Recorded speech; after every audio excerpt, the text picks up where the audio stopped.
Let's talk about everything that I'm packing for my Colorado Trail thru hike, which is coming up so soon, you guys. I'm not going to include food in this video because I'm going to make a separate video about the food that I'm starting the trail with. And I've also already made a video about the resupply food that I'm sending to myself.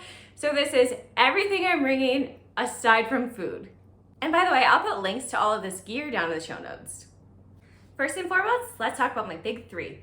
Okay, as far as my pack goes, I have a Gossamer Gear Mariposa. This is a 60-liter pack.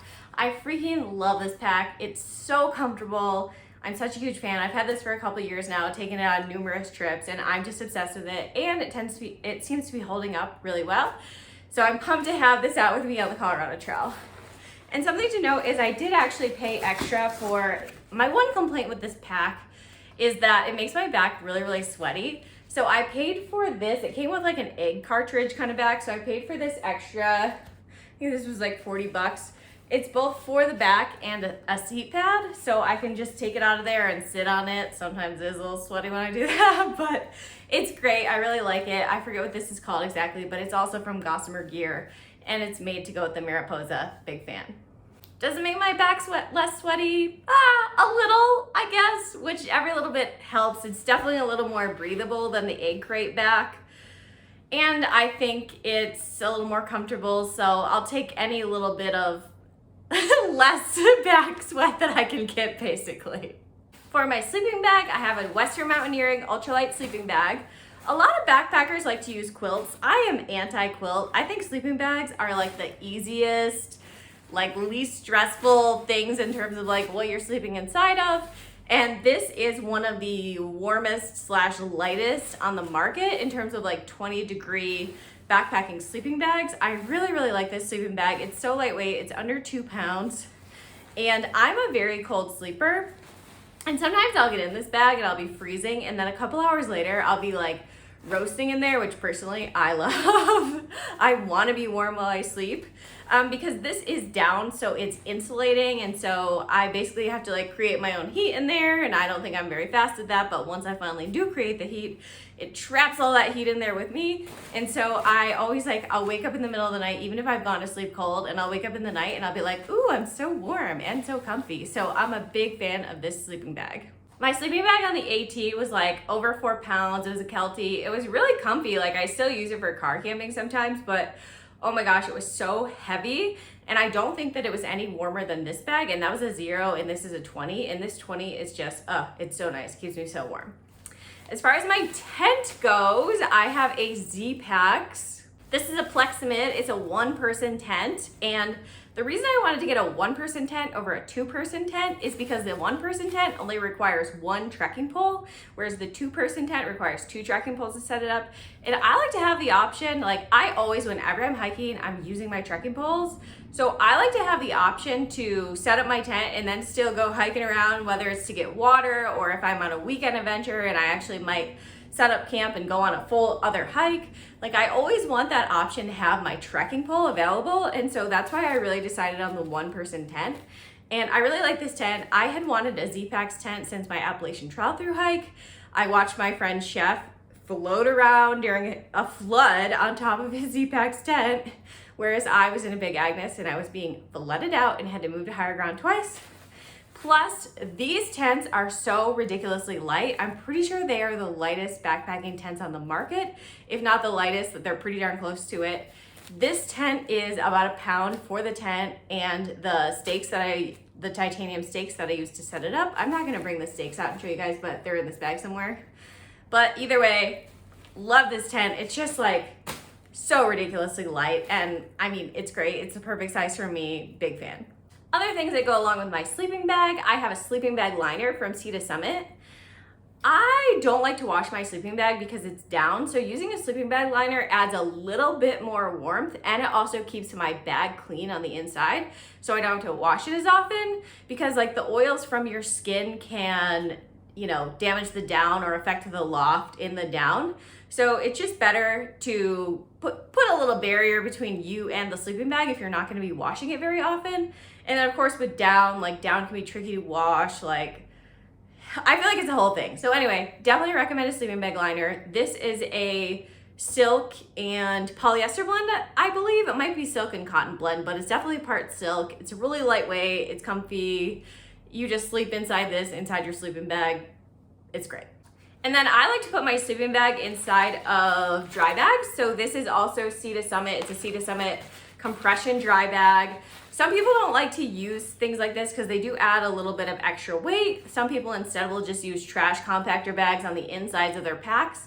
But I like to have everything really organized inside my pack, and because I'm a really cold sleeper, I just worry, like, my trail fear is like my sleeping bag getting wet or my clothes getting wet and then me freezing to death basically because I've gotten my stuff wet and then I'm sleeping in the cold outside. So to kind of alleviate some worry and stress for me, I just put everything in dry bags and then I don't have to worry about it.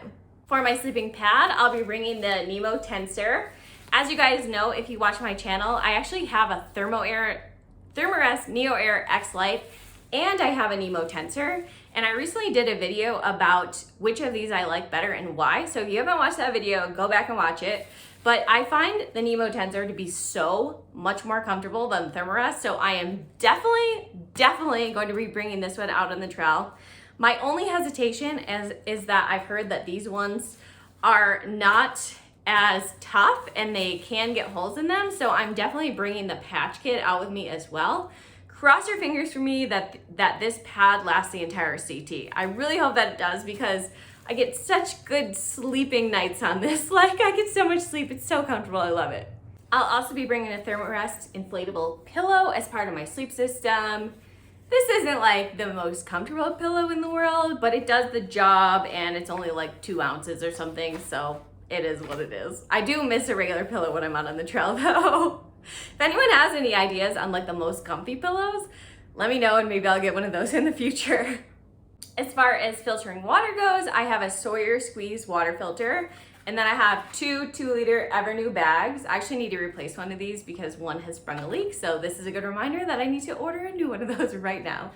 These tend to last a bit longer than the bags that come with the Sawyer, and they also will fit the threading with the Sawyer water filter, so I just like to get these Evernew bags instead of using the bags that actually come with the Sawyer. In addition to the water filter, I don't usually use any other type of water purification system or tablets or anything like that. But just in case of emergencies, I am gonna bring a few of these purifying tablets. These are the potable water with PA+, so that there's no iodine taste or color. That's why there's 2 different types of tablets, not just one. I'm just gonna toss a few of these in my bag just for emergencies or just in case I come upon any areas where I have to drink cow water because I really don't want to end up with an upset stomach or a bacterial infection while I'm out on the trail. So I just feel like the Sawyers do have a tendency to break if the temperatures get to be below freezing and you forget to put them in your pocket or sleep with them. If they freeze, they could end up breaking. So it's always a good idea if you're bringing a Sawyer or probably any other filter as well to have a few of these tablets just in case of emergencies to get to the next town so you can get a new filter. But also, I have heard that there are a couple areas on the CT where you might have to drink cow water, and so I will filter that water and probably also use these tablets in addition to that. I'm not gonna bring the whole package. I'm just gonna put some into a Ziploc bag and then bring a few along with me. And then along with that, I'll bring 2 smart water bottles along with me, just the 1 liter size. I actually need to replace these before I go as well, but luckily I have a little bit of time before my trek actually starts. I'm just trying to get myself organized ahead of time. As far as my electronics, I'll be bringing my iPhone 12 mini, which I'm filming with right now, so can't show you. But to charge that, I have this Anker external battery. This is a big boy. I think this is like a 26,000 or something, 20,000, 26,000, whatever the unit of measurement is for this. But this lasts me basically a week without being able to charge my phone like in a wall socket, so that's pretty good. And I do anticipate that at some points I'll have to go 5 or 6 days without being anywhere to charge my electronics, and I want to be able to take photos and make videos and things while I'm out there, so that's why I'm bringing the big guy. It's heavy, but it's worth it.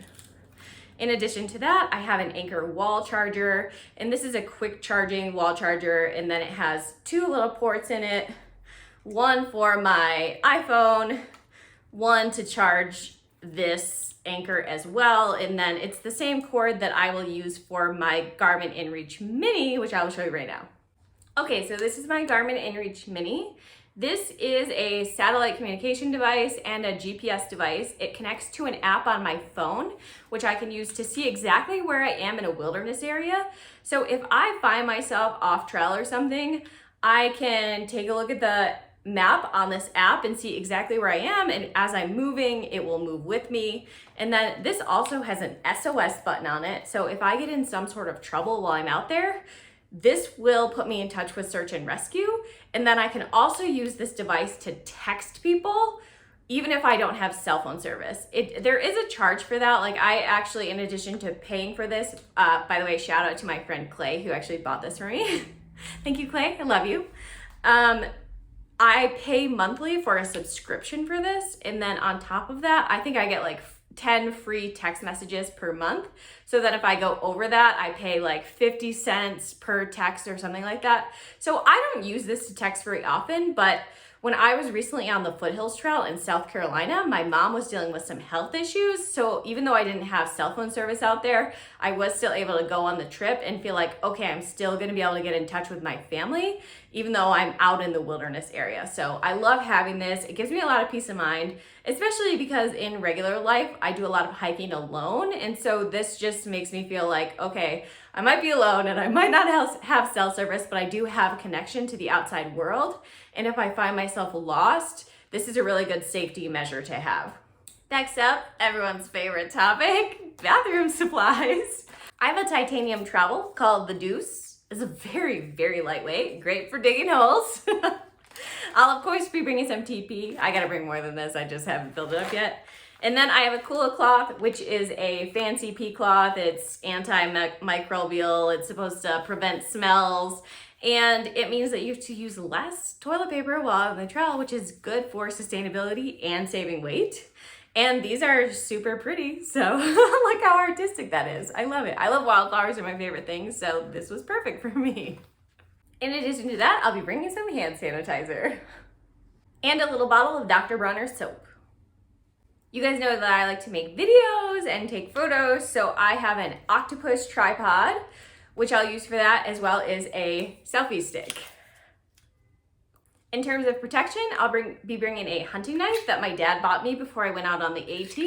I'll probably just end up using this to cut cheese, but you never know what you might be able to use this for. And then I'm also debating, I have a thing of pepper spray. I'm debating bringing pepper spray with me as well. I'm more worried about humans than bears. So some people might be bringing bear spray out on the trail. I'm not planning to, but I may bring the pepper spray. And I'll note that in some states, it's not legal to carry pepper spray, but in Colorado, it is legal. So I might bring it, we'll see. And by the way, I will just give a gentle reminder that the best way to prevent bear encounters is to properly store your food away from camp.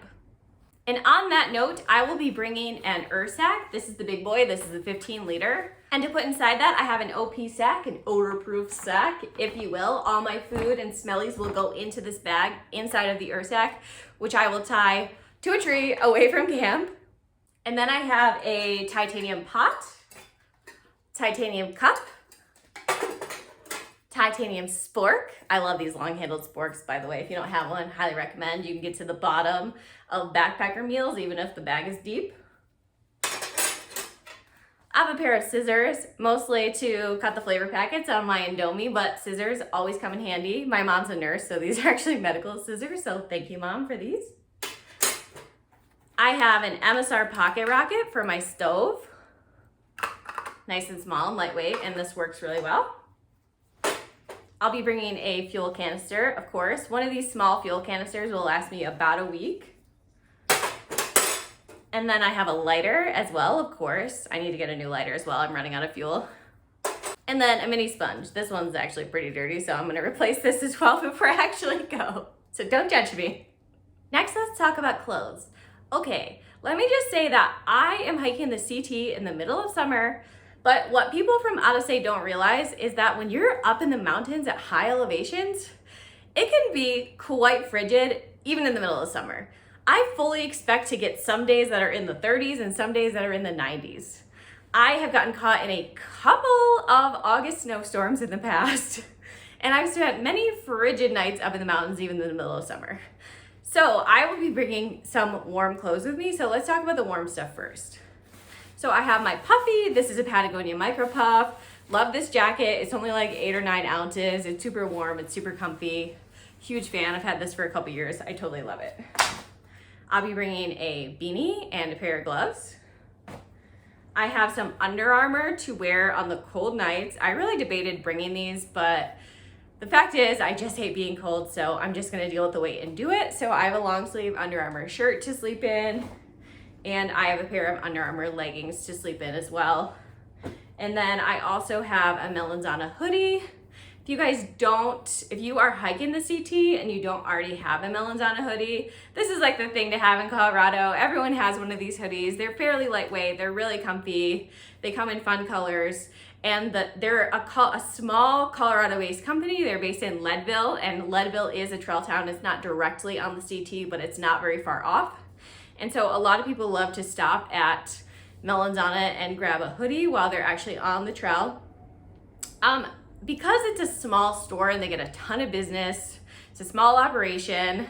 Apparently people started fist fighting last year, I think, in their store, and now they require you to have a reservation to go into the store. So if you know when you're gonna be in Leadville, take a look at their website and see if you can get a last minute reservation to go into the store.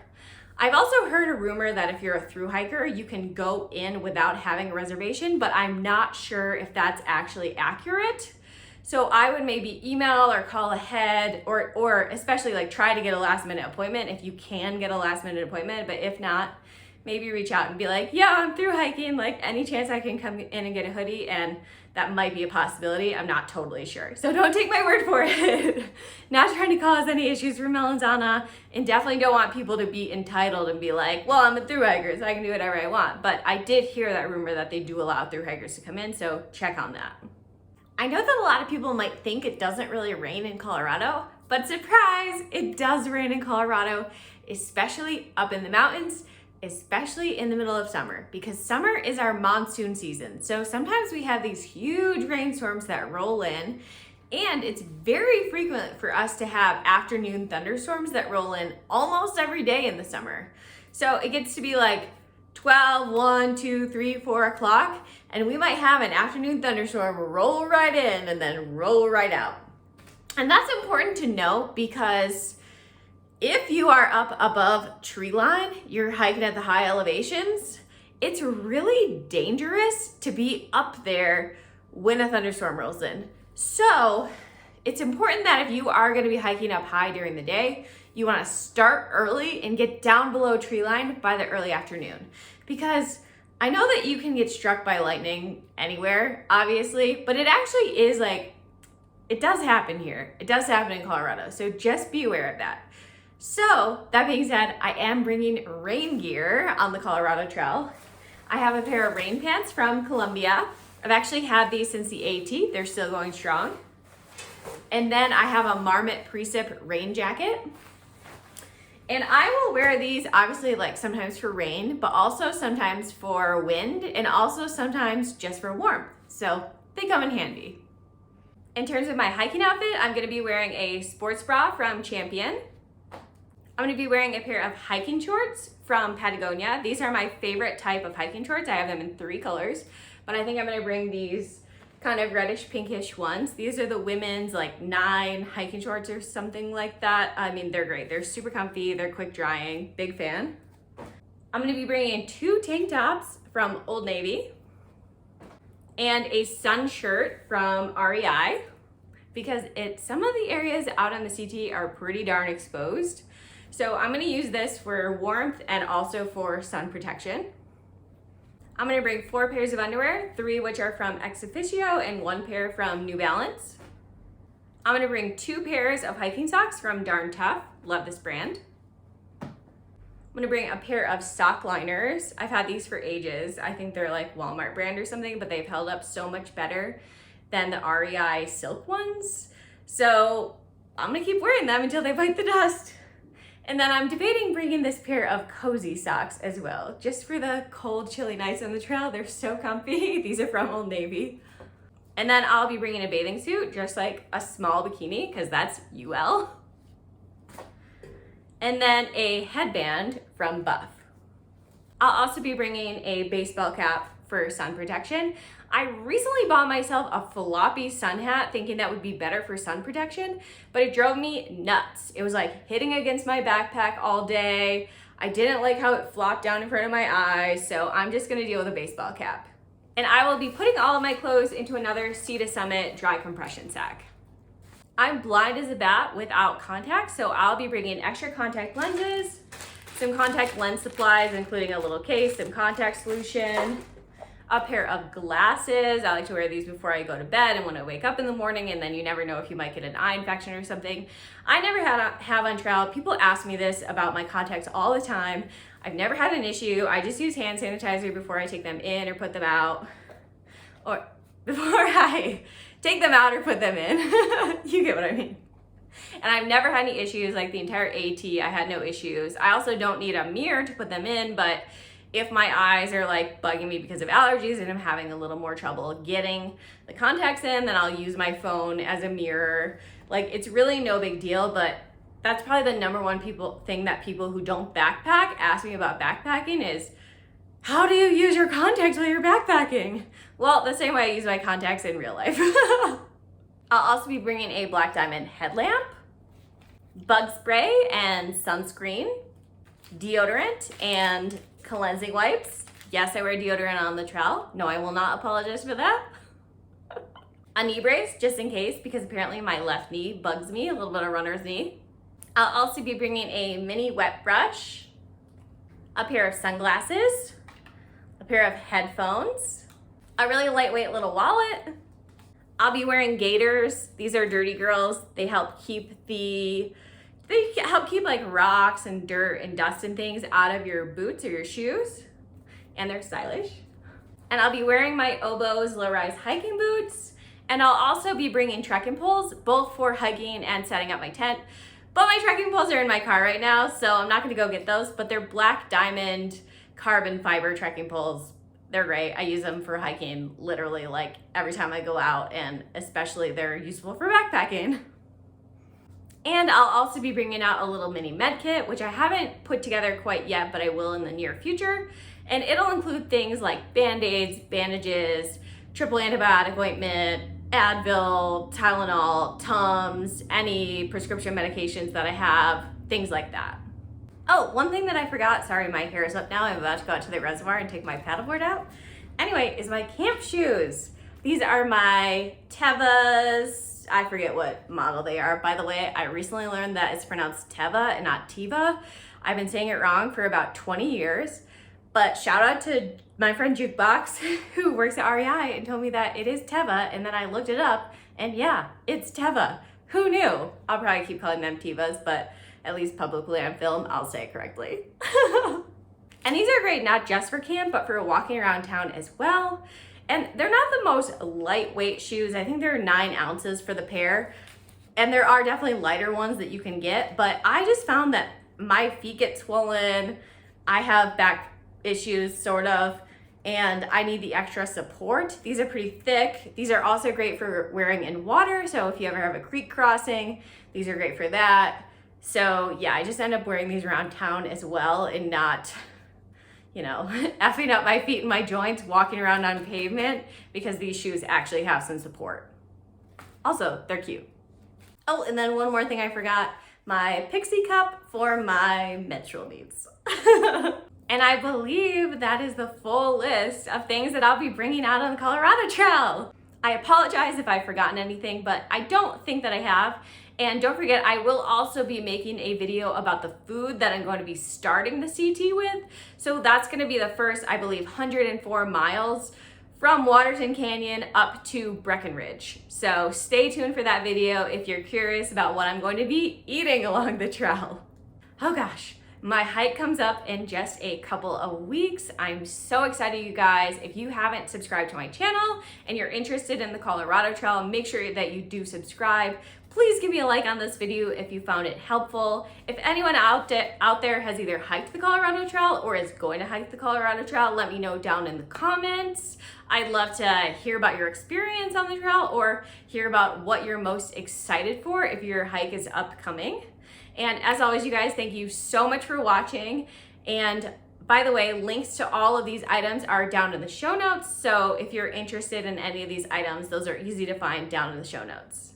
All right, you guys, thank you so much for being here as always. Have a wonderful day. I'll talk to you soon.